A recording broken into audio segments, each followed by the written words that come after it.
Okay, so attached is going to be some more photos of marijuana junkies and evidence of the gateway drug effect and etc. So the larger black guy I first met roughly 2 weeks ago on the shuttle. I was still finding my way around this town, and he was showing clear signs of methamphetamine use.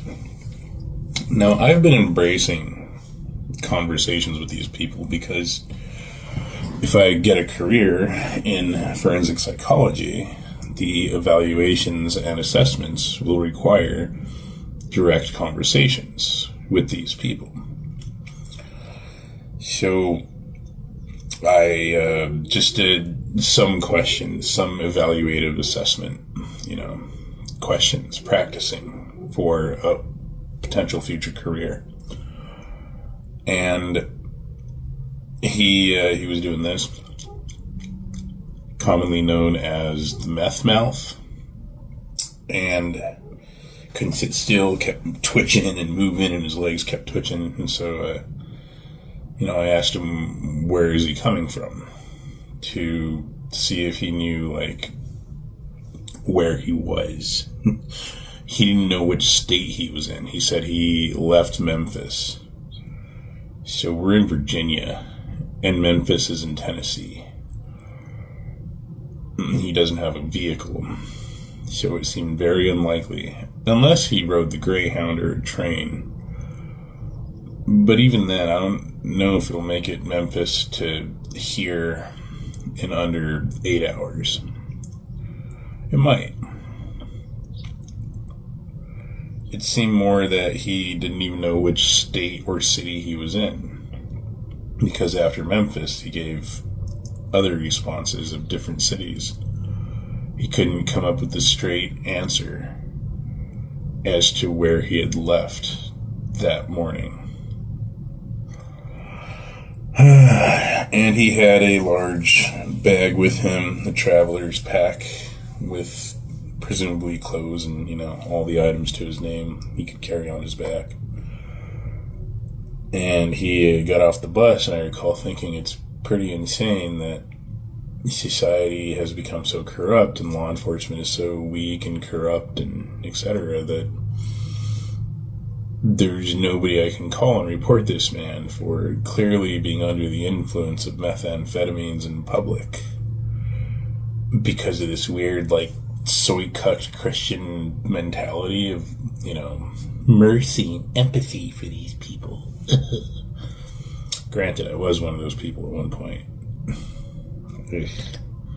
It's so fucked up what the elites are doing with society. It's insanely fucked up. Anyway, so that's that guy. The other guy, also black.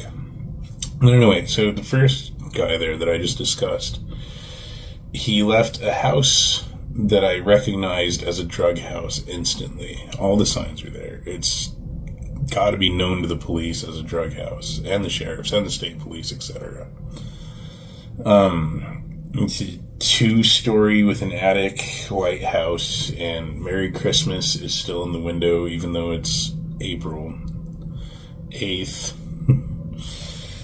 But it's disheveled, the property is really run down, and there are people just constantly out front smoking cigarettes and drinking beer at sunrise and stuff like that. So it looks like a bunch of dudes on disability and welfare that are doing and dealing drugs all day live in that house.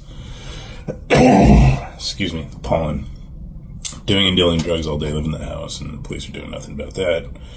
And that's where that tweaker ended up coming out yesterday morning that I took a photo of him. Even though I hadn't seen him in weeks, it's odd that he went to that drug house. There's clearly some sort of drug network here in the South. It's possible the tweaker may have been delivering drugs in his pack to that house for a distribution center. The other one's this weird skinny little black dude that looks like a tokay gecko, and he's got a brace on his neck, and he stinks like weed constantly, and his eyes are black almost like he got punched in both eyes, but it's from his drug use. Like there's no blood flow to his, eye sockets or something. Very odd, and he also shows signs of severe impairment and symptomatic presentation of psychosis. He'll be on the bus and just start laughing at nothing out of nowhere. So there's those two. And Tweaking Tommy, the white dude with the red jacket, was on the bus again, doing the meth mouth. Anyway, so now to guess why I got banned from Twitter. Likely stuff like this, just telling the truth. The truth is hate speech on Twitter. So the top 3 things I can think. One is the Christians got me banned because I was naming the Christians and pointing out they're actually worse than the Jews for many of, everything they blame the Jews for.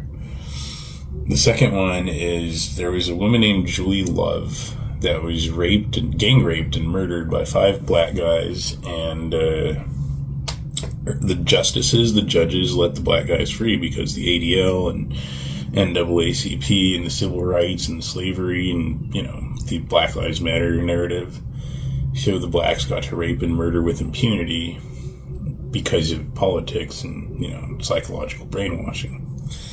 And so a white guy started doing the letter bombs to these judges and chief justices. So he did more to fight political corruption than the feds. And it was a Forensic Files video on YouTube that I found out about this. And they presented it in such a manner with the emotionally manipulative music and emotional steering that the white supremacist terrorist was the bad guy, but he wasn't even a white supremacist. He was just a white man doing what was right morally.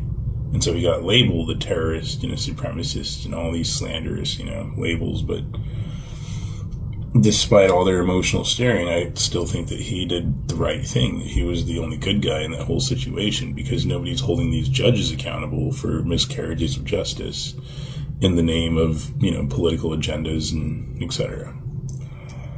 So that could be what got me banned. The other one could be pointing out that not letting the gays around the kids in the Boy Scouts stopped the molestation of little boys. And Jews were the ones who kvetched to let the gays rape the kids because it's anti-Semitic to not let gay men fuck little boys in the woods through the Boy Scouts.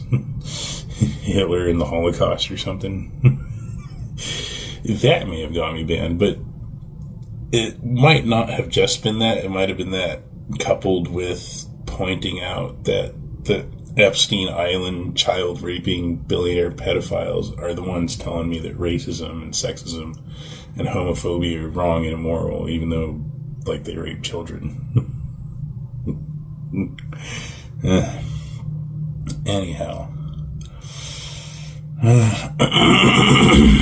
So yeah, there's all that. Yesterday, I saw more harms caused by marijuana on society, and I was in the psych building on campus, and I brought up, it's probably a conspiracy that the government legalized weed deliberately to cause these harms, like the mental health crisis, increasing mental illness. I was talking to a couple of financial advising students, and one was going to be a stock advisor. That was his desired goal. And both students, they're like, no, that's definitely what they're doing. It's definitely increasing stock in antipsychotic and schizophrenic medication, etc. So I found that interesting as well. Anyhow. Oh yeah, and I found a book called Cool Conduct about alienation from the Catholics in Weimar, Germany, how they alienated to stay away from the degeneracy. There was a photo called The Frost of Freedom and the Impoverished Breakfast, and it looked all too familiar, like all the junkies who died from overdoses in the streets due to marijuana legalization and the gateway drug effect.